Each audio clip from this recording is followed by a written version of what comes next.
We are awakening together. This is our weekly gathering we hold online. For more information, visit our website, awakening-together.org. We'd love to see you there. Good morning. All right, so next is statement of purpose. All right. Awakening Together's statement of purpose. We are an assembly of equals, joined in common purpose, awakening to one true self, within an appearance of many faiths, many cultures, and many symbols. We seek to discern one truth and to rest in its embrace. And then I am to choose a core value, one of 5, that I think best represents what I wanted to share with you all today. And so I am going with highlighting core value number 5. And that is that we accept all forms as temporary appearances, permitted through enduring awareness of self. We live this value by honoring all appearances and all experiences while continually reflecting on changeless truth. And I did think that that value lends itself pretty well to a homily on time, because certainly in this world, we permit the appearance of time, and then the best way to use that, of course, is to constantly reflect back on the timeless, and we'll talk a little bit more about that today as we go. There you go. I think that is a beautiful song, and it actually does probably have a bit to say about time. All righty. So next, we will have our reading. So our reading today comes from the book Way of Mastery, and it's just a portion of chapter 14, which is entitled The Wise Use of Time.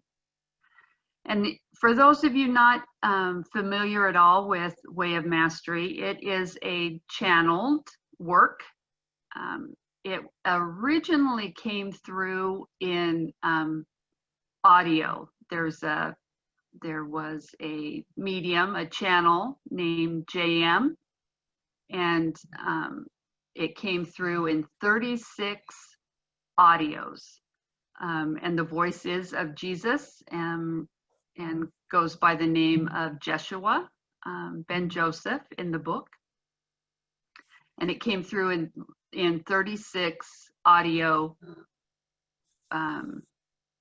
sessions, and then they put that into the form of a book. So sometimes in the reading it will sound, you can tell that it was from an audio as opposed to just text.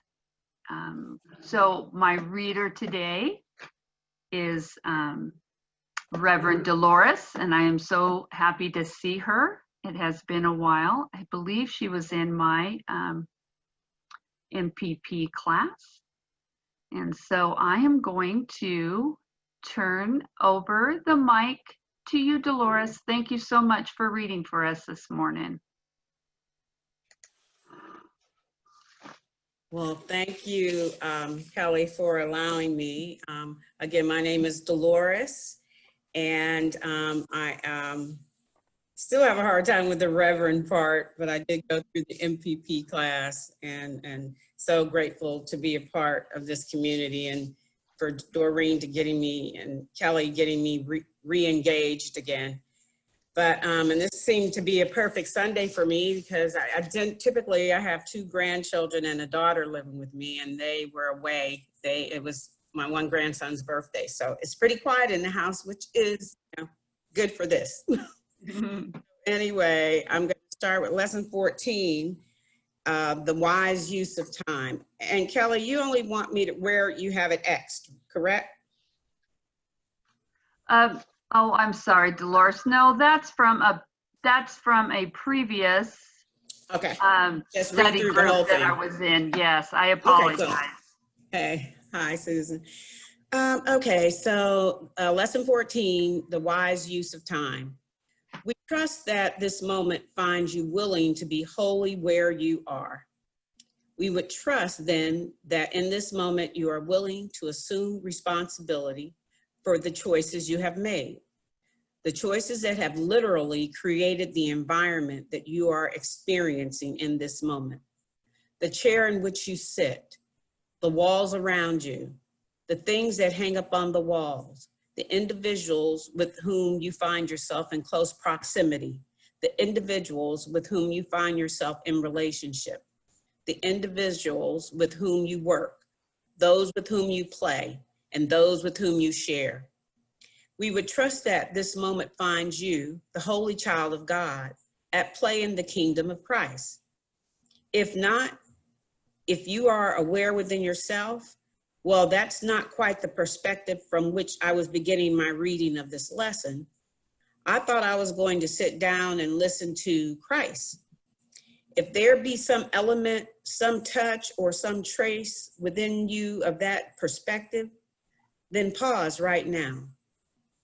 As you do so, abide by yourself and take several deep breaths, if you wish. Go back to the 5-minute exercise of simply being the presence of Christ. For well do we perceive that many of you have already forgotten that the exercise exists. At the end of the 5 minutes, simply remind yourself that what is true always is always true. Only love is real. And what is real cannot be threatened by what does not truly exist. And each moment in which your perceptions are less than flowing from the remembrance of who you are, you have been in unreality. When you notice this, take the time and use it constructively by returning to the truth. Pause in your, okay. The way of transformation is simple, for the way of efforting one's way into the kingdom cannot flow from the guidance of the Holy Spirit. For where there is effort, there is a separate will called the ego that believes itself to be and would love to convince you of this small, powerless, and knows that it is pervaded by fear.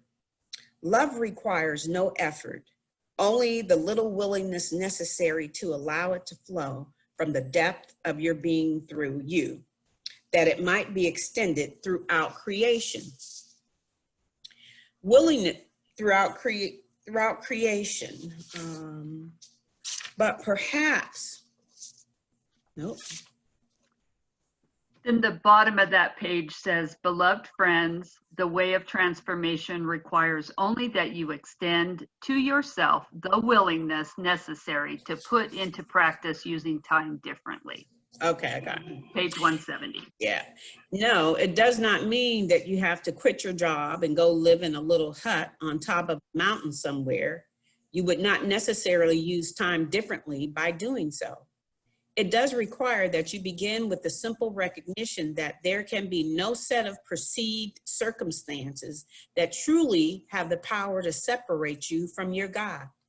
No set of circumstances, no set of relationships, no, not the weather, not the amount of money that you are allowing yourself to receive for the expenditure of your time.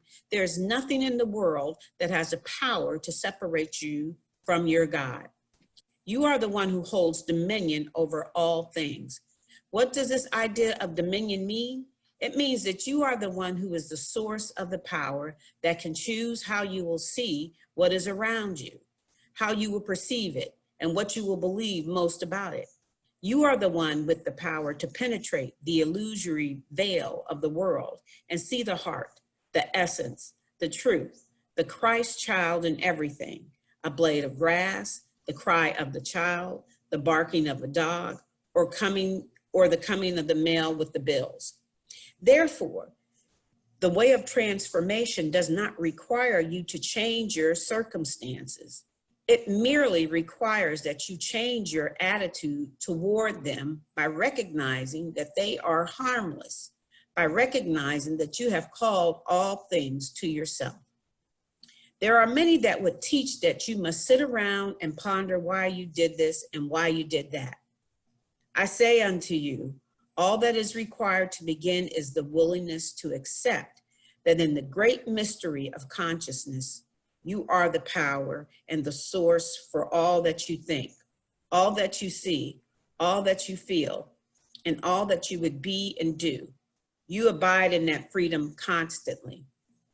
The way of transformation then rests simply on that. How will I decide to use my time? Finding myself here in this moment, can I remember that I am free to see things differently? I am free to look lovingly upon the world. I do not need to wait for something outside of myself to create a stimulus that elicits a loving response. You do not need to wait for your mate to come and give you the hug that you want so much. You do not need to wait until your mother calls you on the phone and begs for your wait, until the current president is no longer in the White House.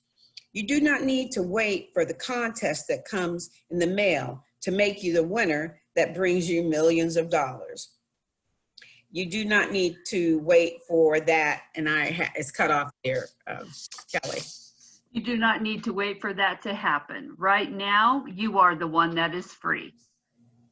Okay.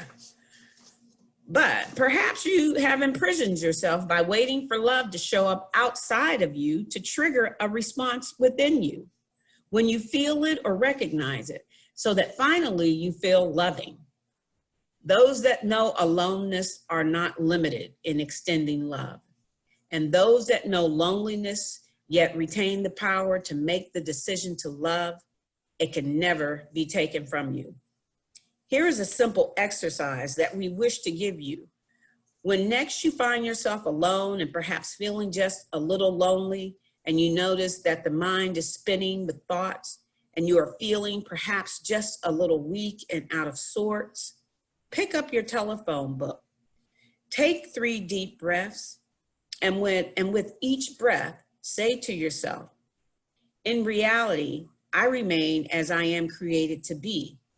I am the holy child of God. Then merely open the phone book.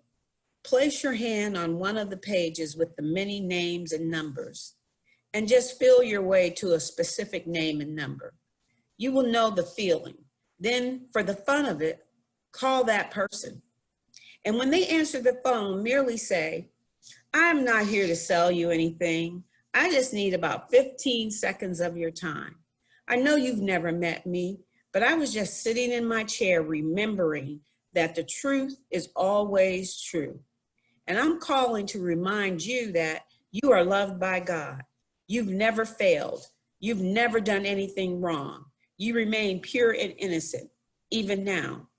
And I just wanted to give my blessings to you. Have a nice day. Goodbye. For you see, the world in which you live has but one purpose. It is the same purpose that all dimensions of creation have, to be the extension of the Father's love. For that is what creation is, and then to extend that love from that world, from that dimension. Each and every one of you has but one treasure, only one treasure. It is not your child, it is not your spouse, it is not the new car in the garage. Your treasure is your reality as the unlimited, holy, and I can't read the rest. And only begotten child of God. You are a field of consciousness through which the Father would extend himself. Thank you, Deloris. That is it for the reading. I apologize that some of that stuff cut off. I really appreciate you reading. We did a little sharing this morning early, Deloris and I did. She says, it's cut off. And so I resent it, but apparently it still was a little cut off. I was looking for it online, but couldn't find it. Yes. Yeah. But anyway, thank you for allowing. Thank you so much.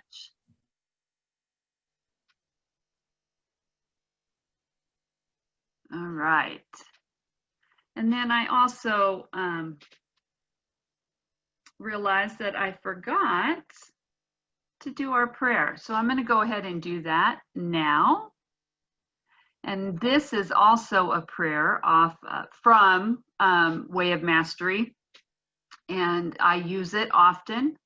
And I find it helps me really get settled. And so we're going to go ahead and do that right now.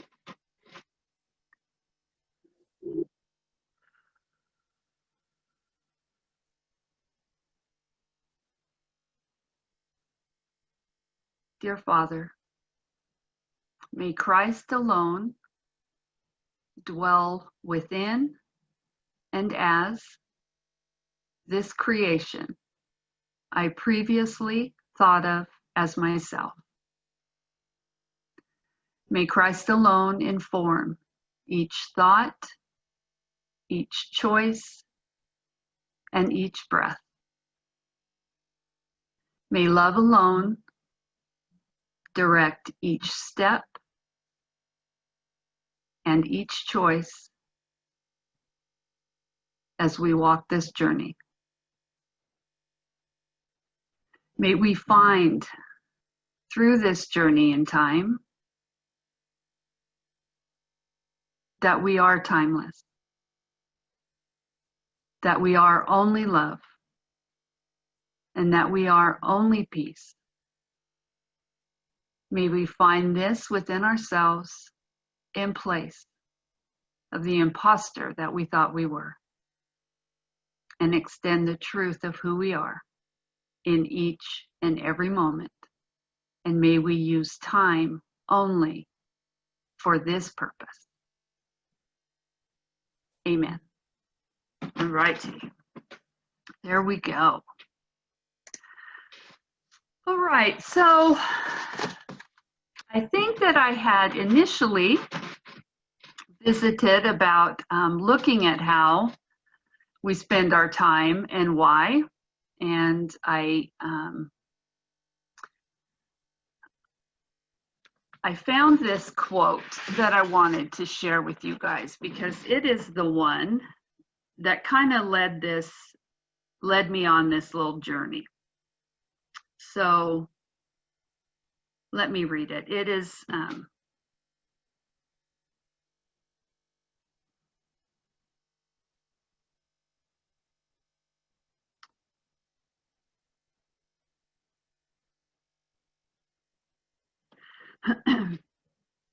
it is a quote by Antoine de Saint-Exupéry, and he was the author of a book called The Little Prince. And it says, "It is the time you have wasted for your rose that makes your rose so important. If we truly love something, we spend or we invest time in it. As time is a valuable resource, when invested, it makes the person, goal, or activity even more important to us. But there's a negative side too. Sometimes we hold on to the past and to the irrelevant goals just because we already spent too much time on them." And there was something about that last piece that made me kind of start thinking about one of the reasons why I do spend time doing the things that I do. And I believe that pointed to this identification with that particular thing.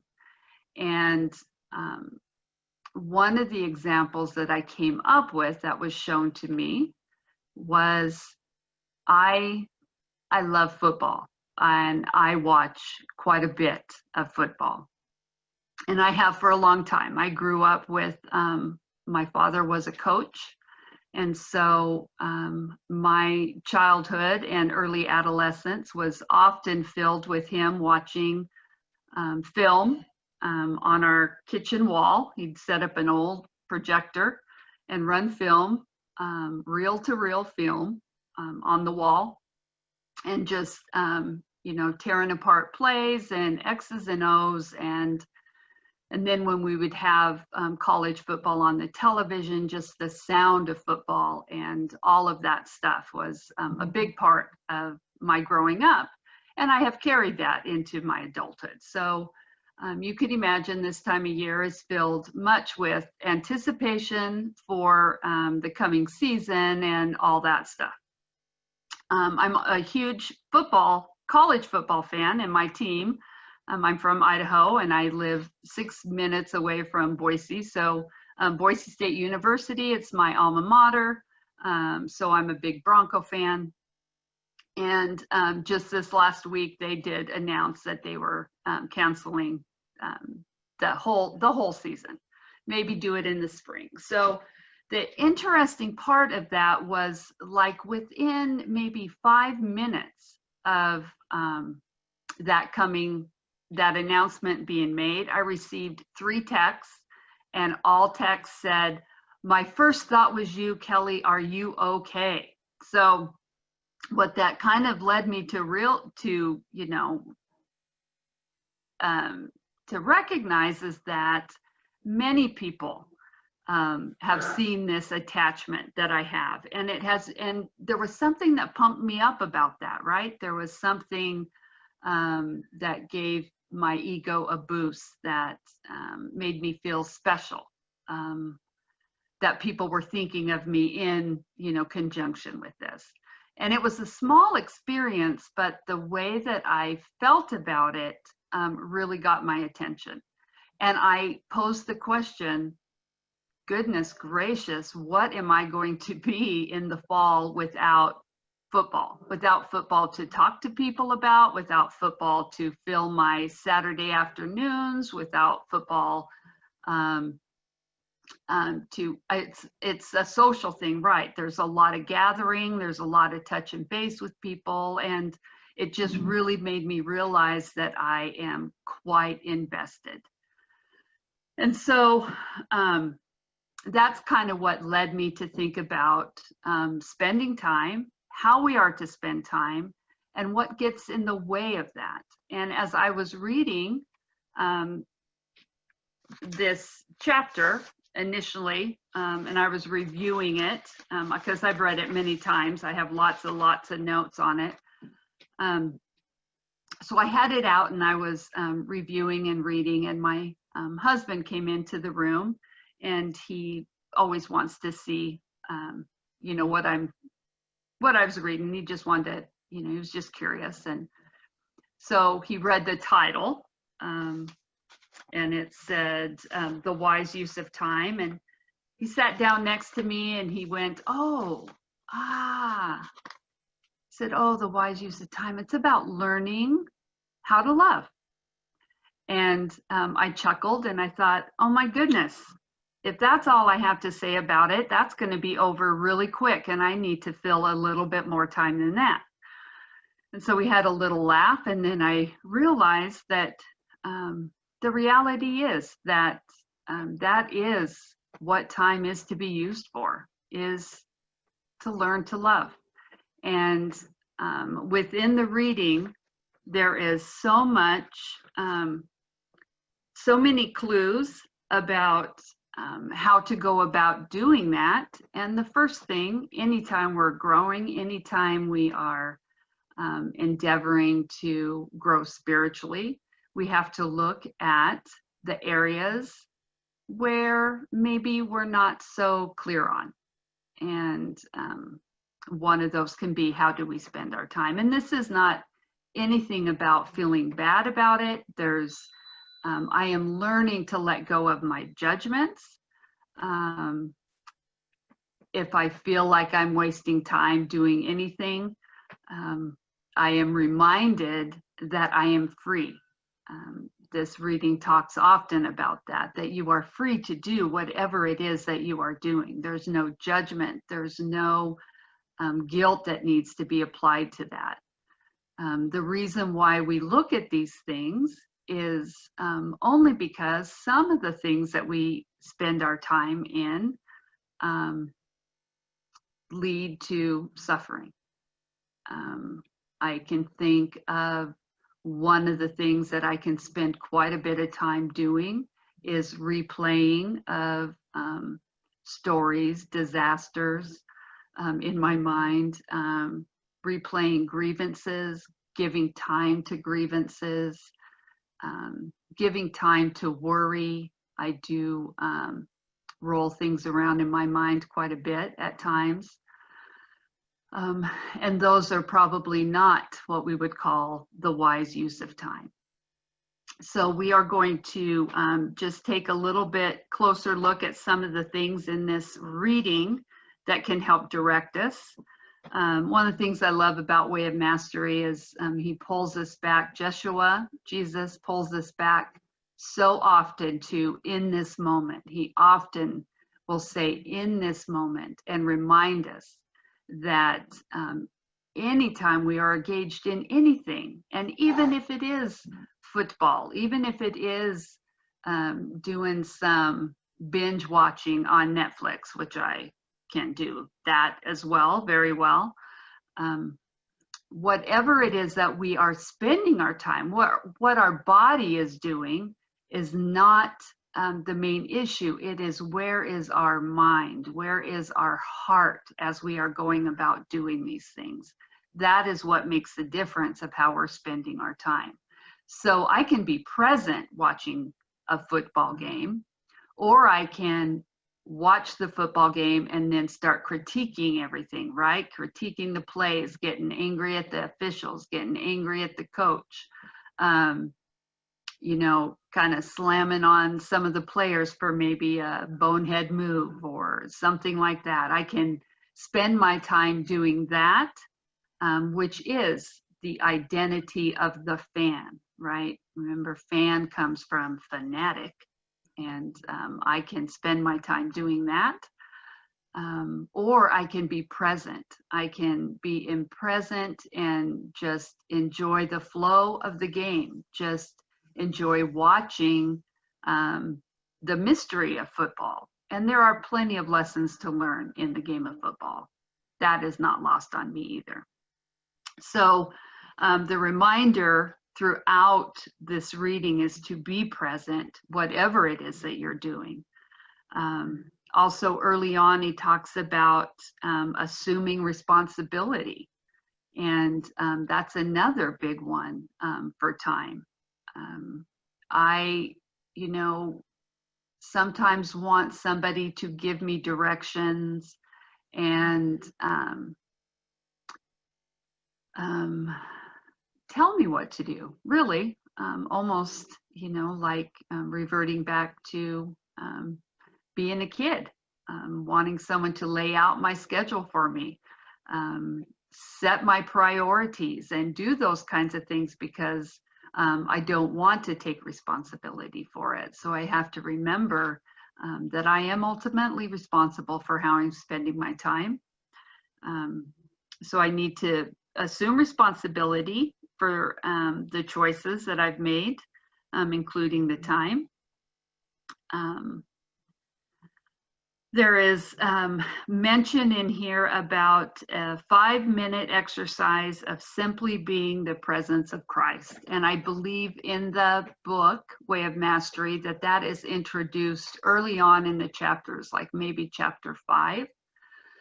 And Jesus just implores us to, first thing in the day is to just sit and be the presence of Christ.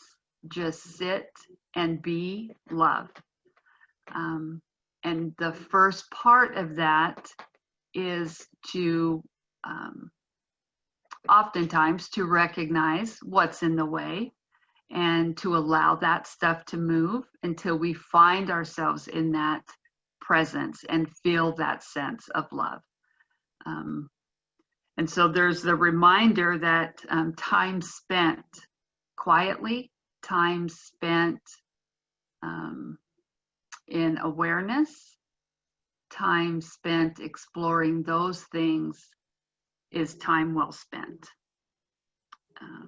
Reminding ourselves throughout our days, that only love is real. That is that reminds me of that core value that I highlighted about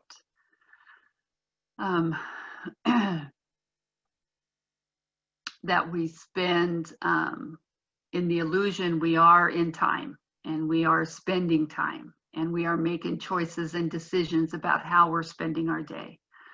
But we need to constantly reflect back on what's real, and remembering the changeless and the timeless and the love that is available to us all the time.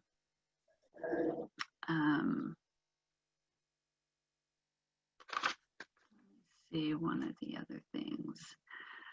So one of the instructions is to look and make the decision, how will I spend? How will I decide to use my time? I find myself here in this moment.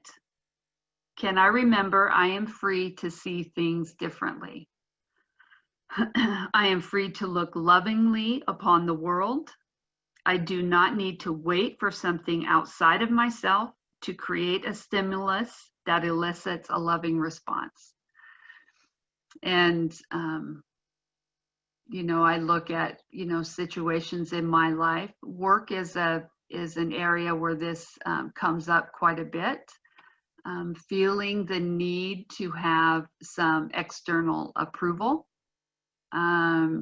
feeling the need to have an attaboy, to be singled out as doing a good job, as opposed to, you know, just putting my head down and humbly doing my work. That ego will rear its sticky belief system and ask for all those kinds of things. And it will ask quietly within myself. And then when it doesn't show up at all, it will begin to demand. And that's when it can get a little noisy.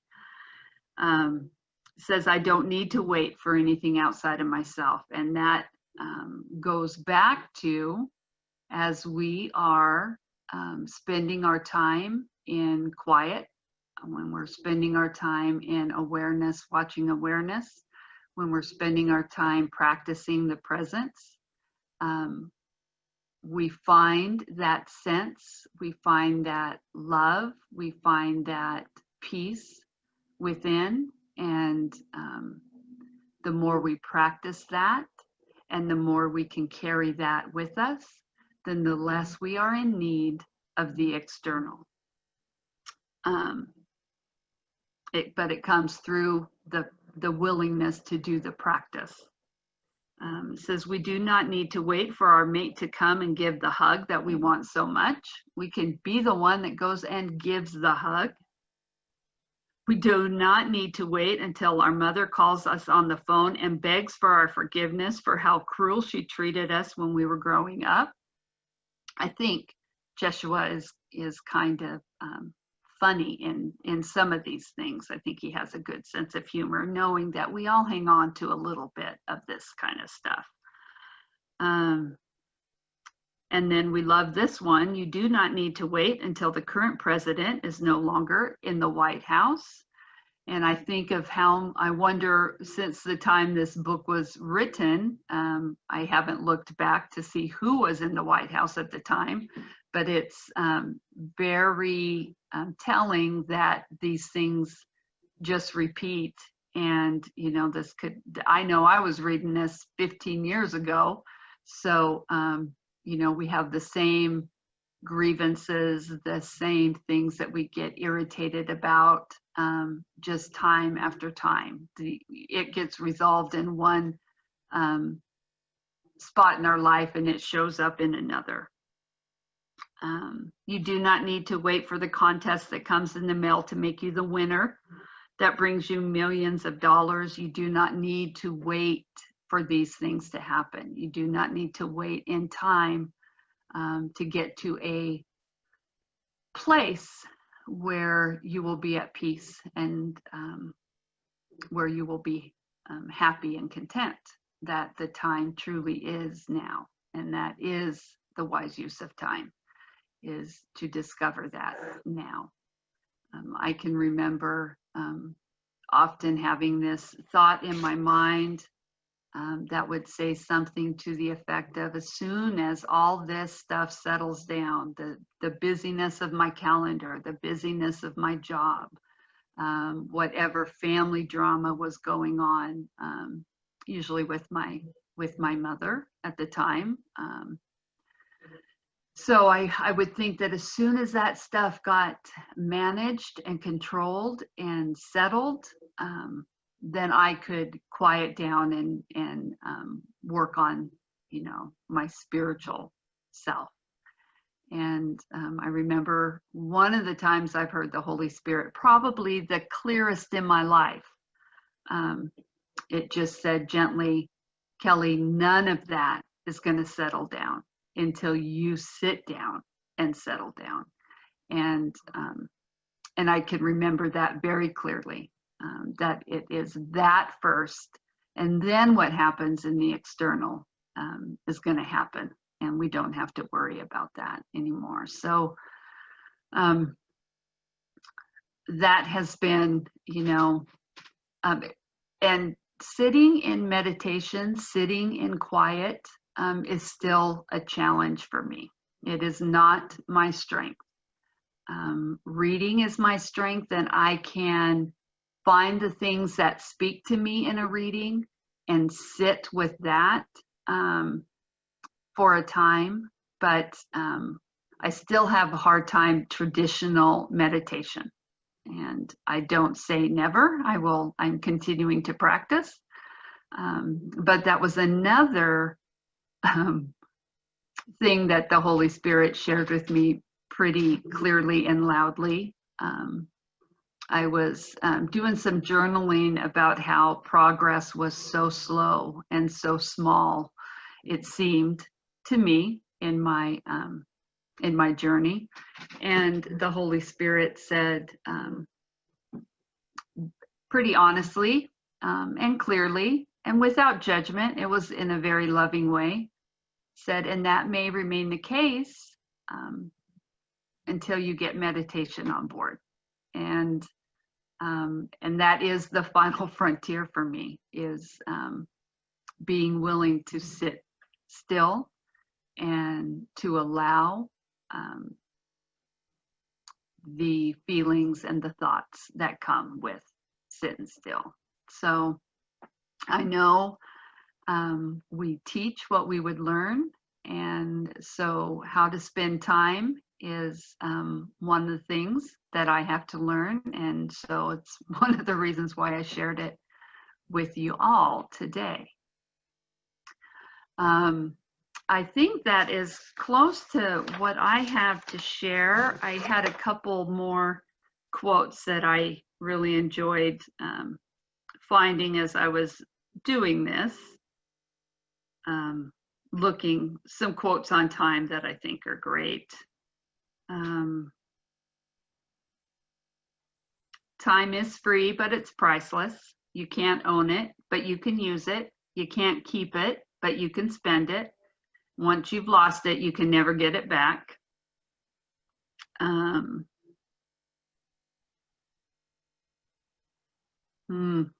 Men talk of killing time while time quietly kills them. And I do think, that having the wrong perspective on time can certainly do that. And then this Jack Cornfield one, the trouble is you think you have time to kill. And I always like that one too. But my favorite one that I'm going to share, and then we'll open up for some sharing if somebody else has some stuff to chat about. I had a dear friend of mine pass away in March from ALS, and watched him probably for the last 2 years. That it was a tough journey to watch. he was just one of those people that just lit up a room, and just loved him. And I miss him to this day. And as I was going through Facebook recently, I found a memory that somebody had posted, and it was a picture of Tal. And then it was a quote that they had put on his flyer at his service. And I pulled that back out because I just love it. And so this is a quote from my friend Tal E. Newberry. And it says, "God is, believe that," with an exclamation point. "Love everyone, even if they are hateful and rude to you. Beauty is everywhere, but you have to find it. Please look, exclamation mark.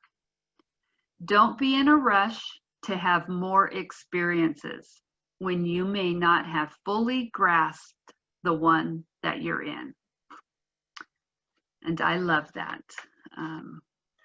Be here now, and be the presence, and take the time to really see who you are and who the others are that are in your presence and around you. So I'll play another song, and this is the time that you can certainly contribute to Awakening Together if you choose to. All right, there we go. Okay, so we have a little bit of time. If anybody else would like to share something, if you want to. George might have to see you. Kelly, this is Shauna. Shauna. Hi, thank you so much. This is such perfect timing for me. Timing. It was a great message because time is so precious, you know, especially as we are getting older. To look at how we are spending our time is just absolutely essential for me. How much time do I spend with what I love? You know, we have that loving consciousness meditation, and that's what Regina teaches us so much, is spend time loving our consciousness, loving who we are, fall in love with truth. That is what I really want to do with my time. And I resonate with your football thing because I'm a baseball fan. And what I've used with, though, is I realized it was drawing my energy down. So what I did for a while was just sit and be totally present with the game and just enjoy the game, not be competitive, but enjoy a good play no matter who did it.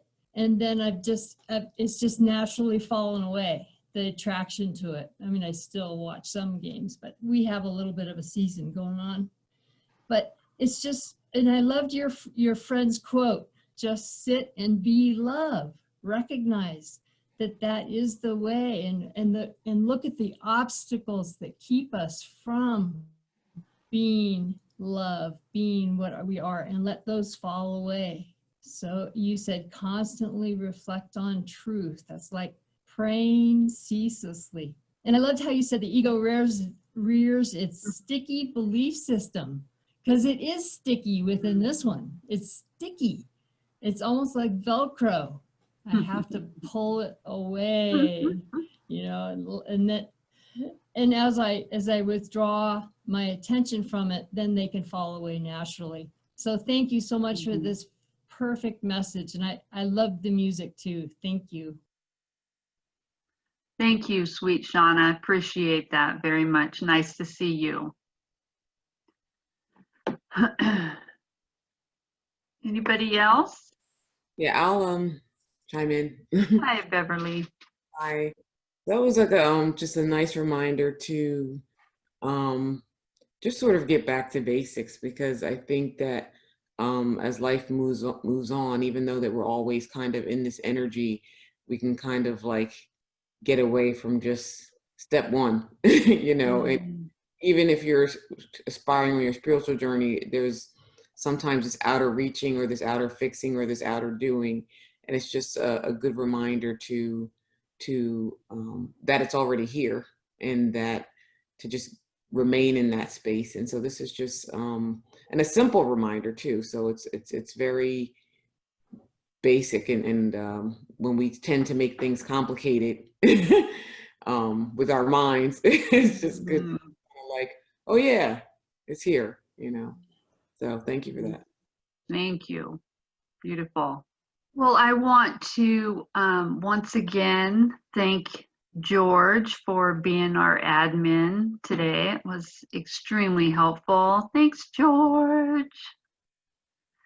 And Dolores, thank you so much for working through that reading with me. I really appreciate that. It was very helpful. And thanks for letting me know early this morning that we needed to redo that. Thank you. So I think that's probably it for me. I'm going to go ahead and turn it over to George. He'll be leading fellowship, and we'll look forward to chatting with you there. Alrighty. Thanks, guys. Love you all. Thanks for being here. Wow. And thanks so much, Kelly. Wow.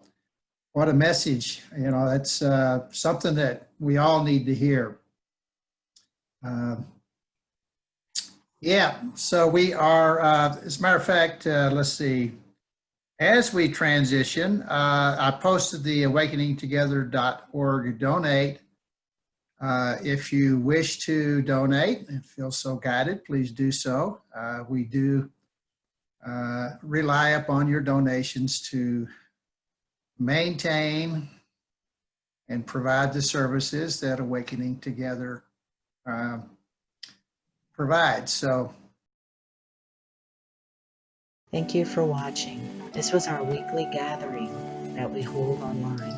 For more information, you can visit our website at awakening-together.org, or you can subscribe to our Awakening Together channel and click the bell for more notifications when we post our weekly gatherings.